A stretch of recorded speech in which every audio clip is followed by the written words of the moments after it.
temas que son importantes, crecimiento, pobreza, desarrollo sostenible, la verdad es que la criminalidad, el narcotráfico y la sensación general de inseguridad pública se ha ido convirtiendo en la preocupación mayor de la ciudadanía de nuestro continente. Algunos países de América Latina y el Caribe tienen tasas de criminalidad 4 veces superiores a la media mundial. Tasas de homicidio, 4 veces superiores a la media mundial.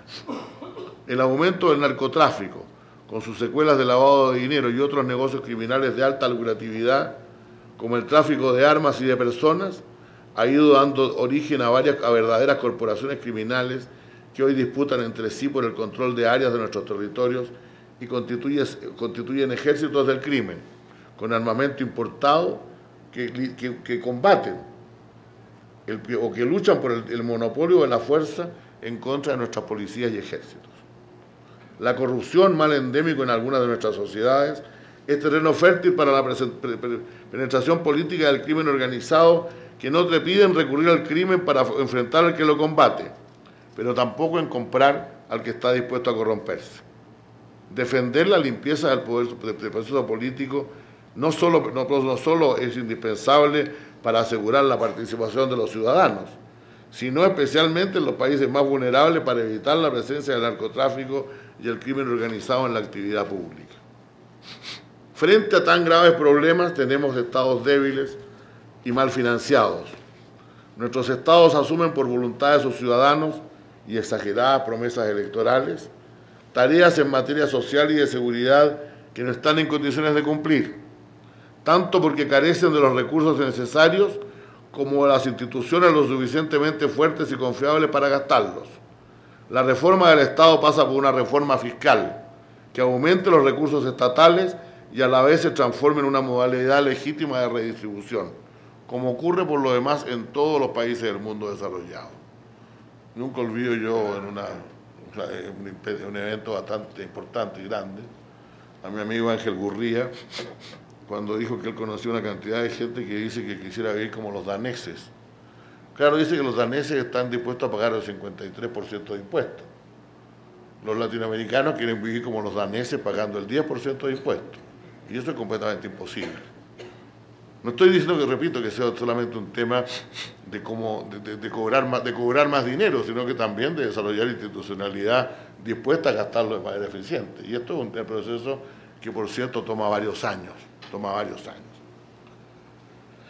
Ahora, por último, como preocupación, en el marco de una lucha política que es legítima, va adquiriendo fuerza una cierta falacia democrática, de que el que tiene la mayoría tiene derecho a cambiar el sistema según su parecer, con desprecio por la participación y los derechos de las minorías.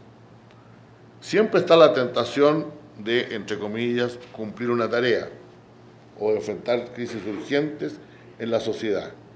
Pero al cambiar las instituciones y normas con estos fines, se debilita la institucionalidad y por ende la democracia que se dice defender.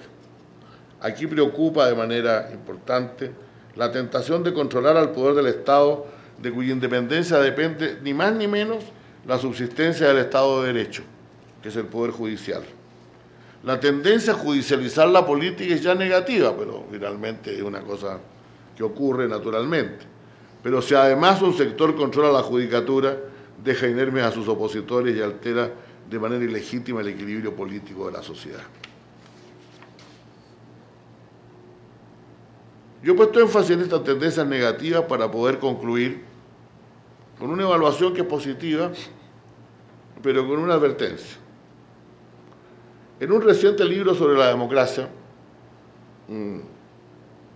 uno de los grandes creadores, a mi juicio, de ciencia social de nuestro tiempo, Charles Tilly, alude a 3 grandes procesos que van dando forma a la democracia. No son los que habitualmente consideramos, pero sí son las cosas cuya permanencia o reaparición nos dicen si efectivamente hay clima, hay un ambiente de democracia, o hay más bien un retroceso histórico de destrucción. El primero de ellos es como él lo llama, la supresión de los poderes al margen del Estado, lo que en algunos países se llama los poderes fácticos. Si al margen del Estado existen existe quien hace lo que le da la gana y se basa en su propio poder, por cierto, el Estado democrático no puede existir. La segunda es lo que él llama la eliminación de las desigualdades categóricas, es decir, formas de división en la sociedad que serán siempre perdurables, más allá de lo que haga de la inteligencia, capacidad o esfuerzo de los individuos. La sociedad de castas es el mejor ejemplo de un sistema de desigualdad categórica. Y la tercera, la creación de consensos básicos. Él habla de confianzas básicas entre los ciudadanos en torno al sistema de gobierno y de gestión que se van a dar entre sí. No cabe duda que en nuestras sociedades se han hecho progresos importantes en las tres direcciones. Puede ser muy incompleto, pero uno tiene que reconocer que en los últimos años los poderes fácticos aún subsisten parcialmente, especialmente en el plano económico. Pero en otros planos en que eran tremendamente poderosos y rígidos, como el plano militar o el plano religioso, su poder se ha visto disminuido de manera sustantiva. Ya no existen como poderes independientes dentro de la sociedad.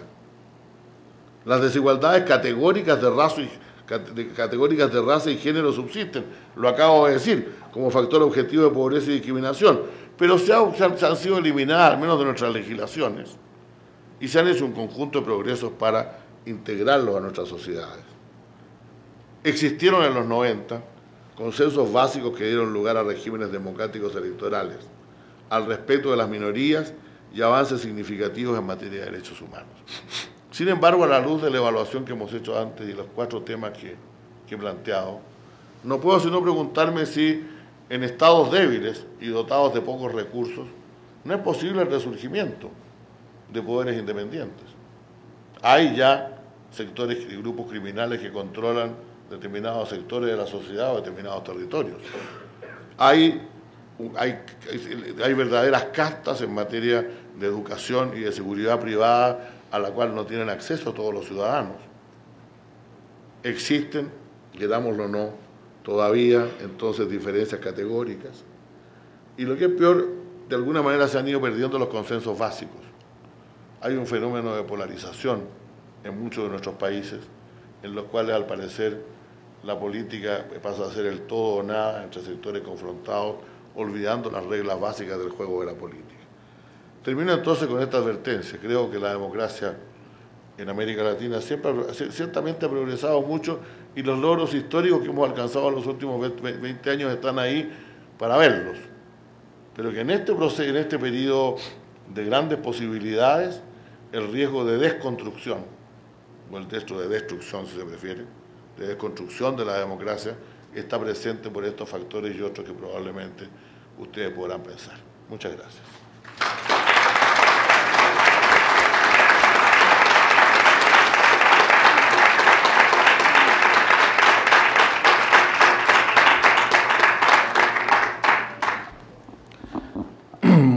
Muchas gracias, José Miguel.